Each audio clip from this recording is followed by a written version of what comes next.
উমর, বাবা, তোমার পড়ার শব্দ তো শুনছি না। শরীর কি খারাপ? শীত লাগছে বেশি? উমর কোনো কথা বলছে না। সে শুধু নিচের দিকে তাকিয়ে আছে। তার চোখের এক ফোঁটা জল চুইয়ে কায়দার উপর পড়ল। হুজুর কাছে এসে উমরের মাথায় হাত রাখলেন। কি হয়েছে রে বাপ? কাঁদছিস কেন? কেউ মেরেছে তোকে? উমর কাঁপা গলায়, হুজুর, একটা কথা জিজ্ঞেস করব, আপনি রাগ করবেন না তো? হুজুর, না রে পাগলা, রাগ করব কেন? বল, কি বলবি? হুজুর, আপনি কাল মাগরিবের পর বয়ানে বলেছিলেন নবীজি শিশুদের খুব ভালোবাসতেন। তিনি নাকি হাসান হুসাইনকে পিঠে নিয়ে নামাজ পড়তেন। হুজুর, নবীজি কি আমাকেও ভালোবাসতেন? আমি তো তাকে দেখিনি। হুজুর, সুবহানাল্লাহ। শোন বাবা, নবীজি শুধু হাসান হুসাইনকে নয়, তার উম্মতের প্রত্যেকটি শিশুকে নিজের সন্তানের চেয়েও বেশি ভালোবাসতেন। তিনি আমাদের জন্য সারা রাত কেঁদেছেন। হুজুর, আমার খুব ইচ্ছে করে তাকে একবার দেখতে। কাল রাতে আমি আম্মুকে বলেছি, মা, নবীজি কি আমাদের বাড়িতে আসবে না? মা শুধু কেঁদেছেন, কোনো উত্তর দেননি। হুজুর, আপনি তো অনেক বড় আলেম, আপনি কি জানেন তাকে কিভাবে দেখা যায়? উমর এবার অঝরে কাঁদতে শুরু করল। হুজুর, আমি শুনেছি যারা ভালো মানুষ তারা নাকি নবীজিকে স্বপ্নে দেখে। আমি কি খুব খারাপ ছেলে? আমি তো প্রতিদিন 5 ওয়াক্ত নামাজ পড়ি, আম্মুর কথা শুনি, আপনার পড়া মুখস্থ করি। তবুও কেন নবীজি আমার স্বপ্নে আসেন না? হুজুর, আমি কি সারা জীবনে একবারের জন্য তাকে ইয়া রাসূল আল্লাহ বলে ডাকতে পারবো না? হুজুর স্তব্ধ হয়ে বসে রইলেন। তার চোখের পানি দাড়ি বেয়ে তসবির ওপর পড়ছে। পুরো মক্তব যেন এক জান্নাতি পরিবেশের রূপ নিল। হুজুর, উমর, তুই জানিস না রে বাবা, তোর এই চোখের পানিই তো নবীজির প্রতি ভালোবাসার সবচেয়ে বড় প্রমাণ। যারা তাকে দেখার জন্য এমন ব্যাকুল হয়ে কাঁদে, নবীজি তাদের নিরাশ করেন না। শোন বাবা, মদিনার ওই সবুজ গম্বুজের নিচে শুয়ে থাকা আমাদের দয়াল নবীজি তোর এই কান্না দেখতে পাচ্ছেন। তিনি তোর সালাম শুনতে পাচ্ছেন। পরিবর্তিত দৃশ্য 3, নবীজির এতিম জীবনের গল্প ও আবেগ। হুজুর এবার বাচ্চাদের গোল হয়ে বসতে বললেন।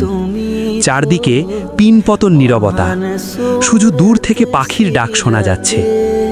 ওরে উমর, ওরে আমার বাবারা, শোন, তোরা তো আজ বাবা মায়ের কোলে আছিস, কিন্তু জানিস আমাদের নবীজি যখন পৃথিবীতে এসেছিলেন তার বাবা ছিলেন না।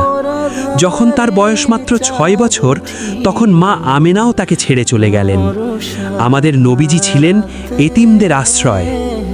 হুজুর উমরের চিবুক ধরে বললেন, তুই নবীজিকে স্বপ্নে দেখতে চাস? তবে শোন, নবীজিকে দেখতে হলে আগে তাকে হৃদয়ে জায়গা দিতে হয়, তার ওপর বেশি বেশি দুরুদ পড়তে হয়।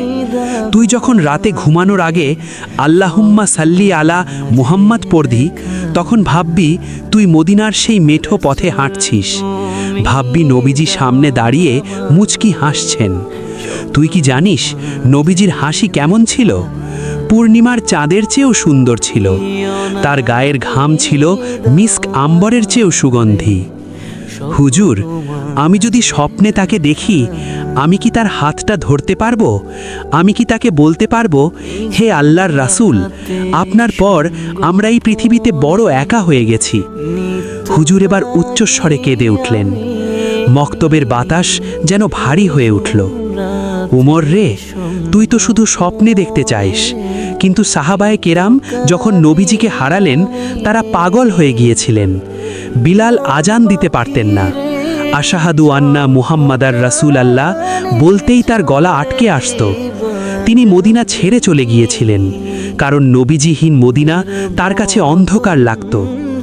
হুজুর, আজ আমরা নবীজিকে দেখিনি, কিন্তু তার সুন্নাত আমাদের কাছে আছে। তুই যদি নবীজির মতো এতিমদের ভালোবাসিস, যদি সত্য কথা বলিস, যদি মানুষের সেবা করিস, তবে একদিন হয়তো দেখবি কোনো এক শেষ রাতে কুয়াশা ভেজা জানালার পাশে তুই যখন জায়নামাজে বসে কাঁদছিস, ঠিক তখনই তোর হৃদয়ের আয়নায় ভেসে উঠবে সেই মদিনার চাঁদ। উমর চোখ মুছল, তার ছোট ছোট হাতগুলো দিয়ে সে হুজুরের হাত জড়িয়ে ধরল। হুজুর, আজ থেকে আমি আর কান্নাকাটি করব না, আমি শুধু দুরুদ পড়ব। আমি এত বেশি দুরুদ পড়ব যে নবীজি বাধ্য হবেন আমার স্বপ্নে আসতে। রাত যখন গভীর হয়, পৃথিবী যখন ঘুমে আচ্ছন্ন থাকে, তখন কিছু পাগল জেগে ওঠে। কেউ জাগে দুনিয়ার মোহে, আর কেউ জাগে মদিনার প্রেমে। ওমর আজ ঘুমাতে পারেনি। হুজুরের বলা সেই কথাগুলো তার কানে বাজছে। নবীজিকে দেখতে হলে আগে তাকে হৃদয়ে জায়গা দিতে হয়। ওমরের মা চুপি চুপি দরজার আড়ালে দাঁড়িয়ে দেখছেন, তার চোখে পানি। ওমর তসবি গুনছে আর বিড়বিড় করে বলছে, সাল্লাল্লাহু আলাইহি ওয়াসাল্লাম। ওমরের মা মনে মনে বললেন, ওরে আমার মাসুম বাচ্চা, তুই কার প্রেমে এমন পাগল হলি?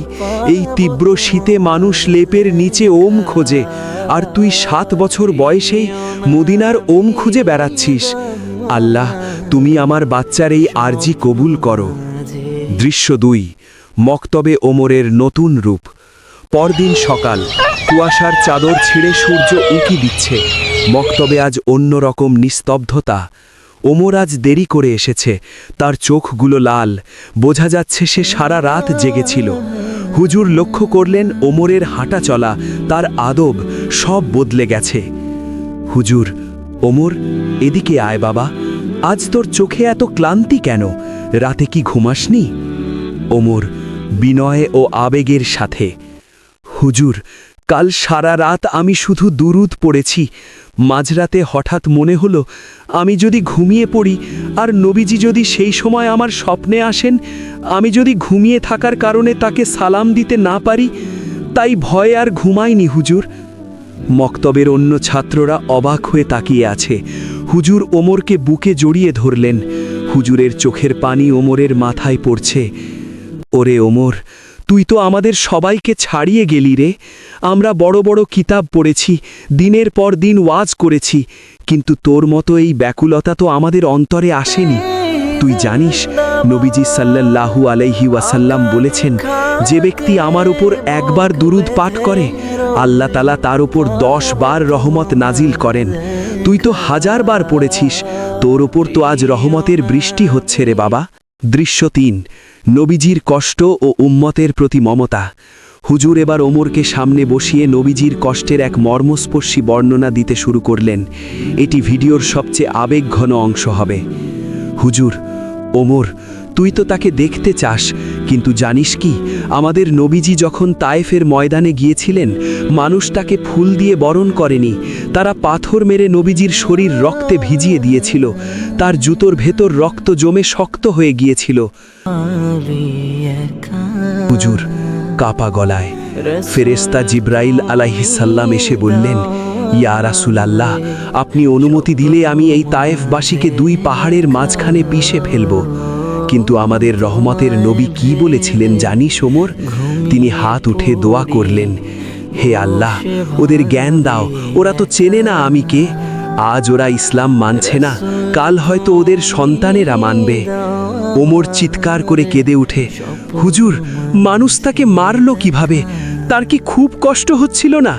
তিনি কি একবারও তাদের অভিশাপ দেননি? না রে ওমর, তিনি তো রহমতুল্লিল আলামিন। তিনি যে উম্মতের জন্য এত মার খেয়েছেন, সেই উম্মত কি আজ নবীজিকে চেনে? আমরা কি তার সুন্নত পালন করি? এই যে তুই আজ নবীজির জন্য কাঁদছিস, তোর এই চোখের পানি ওই তায়েফের ময়দানে নবীজির ক্ষতে মলম হিসেবে কাজ করছে। দৃশ্য 4, একটি অলৌকিক স্বপ্ন ও আকুতি। ভিডিওতে এখন অন্ধকার থেকে আলো আসার একটি আবহ তৈরি হবে। ওমর হুজুরকে জড়িয়ে ধরে বলছে, হুজুর, আমার খুব ভয় হয়। আমি যদি বড় হয়ে পাপে ডুবে যাই, আমি যদি নবীজির অবাধ্য হই। হুজুর, আমি বড় হতে চাই না, আমি এই মক্তবের ছোট উমর হয়েই থাকতে চাই, যেন সারা জীবন শুধু নবীজির বিরহে কাঁদতে পারি। এমন সময় গ্রামের এক বৃদ্ধ লোক মক্তবের পাশ দিয়ে যাচ্ছিলেন। তিনি দাঁড়িয়ে ওমরের কথা শুনছিলেন। তার লাঠিটা হাত থেকে পড়ে গেল। তিনি ডুকরে কেঁদে উঠলেন, হুজুর, আমি 80 বছর পার করে দিলাম, কিন্তু এই বাচ্চার মতো তো কোনো দিন নবীজির জন্য এক ফোঁটা পানি ফেললাম না। আমার 80 বছরের ইবাদত একদিকে, আর এই বাচ্চার এক রাতের দুরুদ একদিকে। আমি কি ক্ষমা পাবো হুজুর? আমি কি মরার আগে একবার মদিনার ঘ্রাণ পাবো? দৃশ্য 5, বিরহী মোনাজাত। হুজুর এবার হাত তুললেন। মক্তবের সব বাচ্চা হাত তুলল। ওমর চোখ বন্ধ করে আছে, তার ঠোঁট কাঁপছে। হুজুর, দোয়া। ইয়া রাব্বুল আলামিন, এই মাসুম বাচ্চার উসিলায় আমাদের সবার কলব খুলে দাও। আমাদের হৃদয়ে তোমার হাবিবের মহব্বত পয়দা করে দাও। হে আল্লাহ, আমরা কেউ তো নবীজিকে দেখিনি, আমরা তো মদিনার মাটিতে পা রাখিনি, কিন্তু আমাদের এই শুকনো কলিজাগুলো তো তার জন্যই হাহাকার করে। হে দয়াময়, অন্তত মৃত্যুর আগে একবার হলেও কি আমাদের সেই নুরানি চেহারার দিদার দেবে না? আশেপাশের গ্রামবাসী জড়ো হয়ে গেছে, সবার চোখ ভেজা। বাতাসের শব্দ যেন দুরুদের সুরে প্রতিধ্বনিত হচ্ছে। তৃষ্ণা যত বাড়ে, পানি পাওয়ার আনন্দ তত বেশি হয়। ওমরের হৃদয়ে যে তৃষ্ণার আগুন জ্বলেছে, তা নেভানোর সাধ্য কার?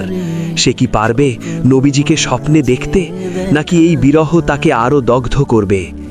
আর এই ভিডিওর দ্বিতীয় পার্ট আসছে, সে পর্যন্ত আপনারা ভালো থাকবেন। আর পার্ট 2 দেখতে হলে অবশ্যই আমাদের চ্যানেলটি সাবস্ক্রাইব করুন।